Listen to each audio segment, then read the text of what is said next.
আমি সদৌতা আহিম ছাত্ৰ সন্থাই যোৱা ২৬ তাৰিখত আমি চচলত আজি প্ৰতিবাদ সাব্যস্ত কৰিছিলোঁ জনজাতিকৰণৰ বিৰুদ্ধে।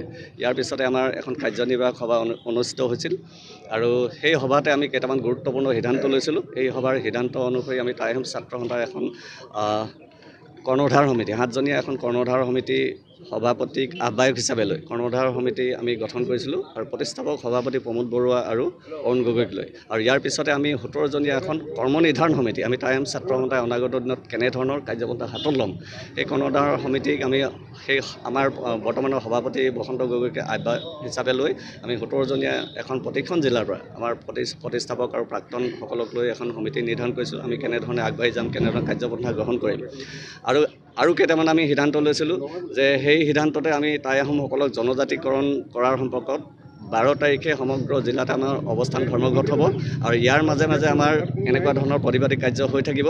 আৰু অহা এপ্ৰিল মাহৰ ৬ তাৰিখত আমি শিৱসাগৰ জিলাৰ বৰ্ডিং খেলপথাৰত ১ লাখ মানুহক লৈ এখন সমাৱেশ আমি পাতিছোঁ আৰু এই সিদ্ধান্ত লৈছোঁ। আৰু প্ৰতিখন জিলাৰ পৰা আমাৰ আহোম সম্প্ৰদায়ৰ মানুহখিনিক লৈ আমি এটা নিৰ্দিষ্ট সিদ্ধান্ত ল'ম।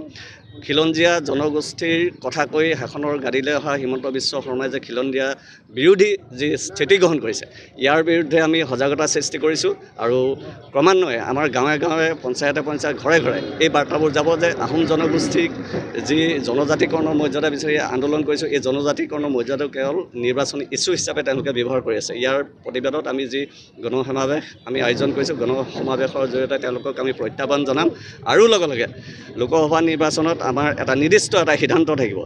এই চৰকাৰে যদি আমাৰ যিসমূহ দাবী আছিল এই দাবীসমূহ যদি পূৰণ কৰিবলৈ সক্ষম নহয় আমি চৰকাৰক আমাৰ অসমৰ পৰা সম্পূৰ্ণৰূপে ইয়াৰ পৰা বিদায় দিবলৈ আমি সক্ষম হ'ম। ভোট বৰ্জন বা অন্যান্য তেনেকুৱা ধৰণৰ কাৰ্যসূচী থাকিব নেকি? নিশ্চয় আমি তেওঁলোকে যদি আমাৰ অধিকাৰ আৰু প্ৰাপ্যৰ পৰা আমাক বঞ্চিত কৰিব খোজে আমি তেতিয়া আমাৰ সাধাৰণ মানুহখিনিক লৈ সম্পূৰ্ণ চৰকাৰ বিৰোধী স্থিতি গ্ৰহণ কৰিবৰ বাবে যিবোৰ সজাগতা সভা ইতিমধ্যে আৰম্ভ হৈছে প্ৰয়োজন সাপেক্ষে আমি তেনেকুৱা ধৰণৰ সিদ্ধান্ত ল'বলৈ আমি বাধ্য হ'ম। আমি সদৌতা আহিম ছাত্ৰ সন্থাই যোৱা ২৬ তাৰিখত আমি চচলত আজি প্ৰতিবাদ সাব্যস্ত কৰিছিলোঁ জনজাতিকৰণৰ বিৰুদ্ধে। ইয়াৰ পিছতে আমাৰ এখন কাৰ্যনিৰ্বাহক সভা অনুষ্ঠিত হৈছিল আৰু সেই সভাতে আমি কেইটামান গুৰুত্বপূৰ্ণ সিদ্ধান্ত লৈছিলোঁ। এই সভাৰ সিদ্ধান্ত অনুসৰি আমি টাই আহিম ছাত্ৰ সন্থাৰ এখন কৰ্ণধাৰ সমিতি ৭জনীয়া এখন কৰ্ণধাৰ সমিতি সভাপতিক আহ্বায়ক হিচাপে লৈ কৰ্ণধাৰ সমিতি আমি গঠন কৰিছিলোঁ আৰু প্ৰতিষ্ঠাপক সভাপতি প্ৰমোদ বৰুৱা আৰু অৰুণ গগৈক লৈ। আৰু ইয়াৰ পিছতে আমি ১৭জনীয়া এখন কৰ্ম নিৰ্ধাৰণ সমিতি আমি টাই আহিম ছাত্ৰ সন্থাই অনাগত দিনত কেনেধৰণৰ কাৰ্যপন্থা হাতত ল'ম এই কৰ্ণধাৰ সমিতিক আমি সেই আমাৰ বৰ্তমানৰ সভাপতি বসন্ত গগৈকে আহ্বায়ক হিচাপে লৈ আমি ১৭জনীয়া এখন প্ৰতিখন জিলাৰ পৰা আমাৰ প্ৰতিষ্ঠাপক আৰু প্ৰাক্তনসকলক লৈ এখন সমিতি নিৰ্ধাৰণ কৰিছোঁ। আমি কেনেধৰণে আগবাঢ়ি যাম, কেনেধৰণে কাৰ্যপন্থা গ্ৰহণ কৰিম আৰু কেইটামান আমি সিদ্ধান্ত লৈছিলোঁ যে সেই সিদ্ধান্ততে আমি টাই আহোমসকলক জনজাতিকৰণ কৰাৰ সম্পৰ্কত ১২ তাৰিখে সমগ্ৰ জিলাত আমাৰ অৱস্থান ধৰ্মঘট হ'ব আৰু ইয়াৰ মাজে মাজে আমাৰ এনেকুৱা ধৰণৰ প্ৰতিবাদী কাৰ্য হৈ থাকিব।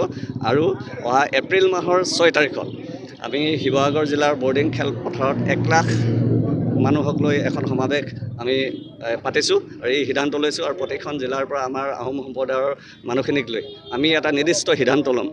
খিলঞ্জীয়া জনগোষ্ঠীৰ কথা কৈ শাসনৰ গাদীলৈ অহা হিমন্ত বিশ্ব শৰ্মাই যে খিলঞ্জীয়া বিৰোধী যি স্থিতি গ্ৰহণ কৰিছে ইয়াৰ বিৰুদ্ধে আমি সজাগতা সৃষ্টি কৰিছোঁ আৰু ক্ৰমান্বয়ে আমাৰ গাঁৱে গাঁৱে পঞ্চায়তে ঘৰে ঘৰে এই বাৰ্তাবোৰ যাব যে আহোম জনগোষ্ঠীক যি জনজাতিকৰণৰ মৰ্যাদা বিচাৰি আন্দোলন কৰিছোঁ এই জনজাতিকৰণৰ মৰ্যাদা কেৱল নিৰ্বাচনী ইছ্যু হিচাপে তেওঁলোকে ব্যৱহাৰ কৰি আছে। ইয়াৰ প্ৰতিবাদত আমি যি গণসমাৱেশ আমি আয়োজন কৰিছোঁ গণসমাৱেশৰ জৰিয়তে তেওঁলোকক আমি প্ৰত্যাহ্বান জনাম আৰু লগে লগে লোকসভা নিৰ্বাচনত আমাৰ এটা নিৰ্দিষ্ট সিদ্ধান্ত থাকিব। এই চৰকাৰে যদি আমাৰ যিসমূহ দাবী আছিল এই দাবীসমূহ যদি পূৰণ কৰিবলৈ সক্ষম নহয় আমি চৰকাৰক আমাৰ অসমৰ পৰা সম্পূৰ্ণৰূপে ইয়াৰ পৰা বিদায় দিবলৈ আমি সক্ষম হ'ম। ভোট বৰ্জন বা অন্যান্য তেনেকুৱা ধৰণৰ কাৰ্যসূচী থাকিব নেকি? নিশ্চয় আমি তেওঁলোকে যদি আমাৰ অধিকাৰ আৰু প্ৰাপ্যৰ পৰা আমাক বঞ্চিত কৰিব খোজে আমি তেতিয়া আমাৰ সাধাৰণ মানুহখিনিক লৈ সম্পূৰ্ণ চৰকাৰ বিৰোধী স্থিতি গ্ৰহণ কৰিবৰ বাবে যিবোৰ সজাগতা সভা ইতিমধ্যে আৰম্ভ হৈছে প্ৰয়োজন সাপেক্ষে আমি তেনেকুৱা ধৰণৰ সিদ্ধান্ত ল'বলৈ আমি বাধ্য হ'ম।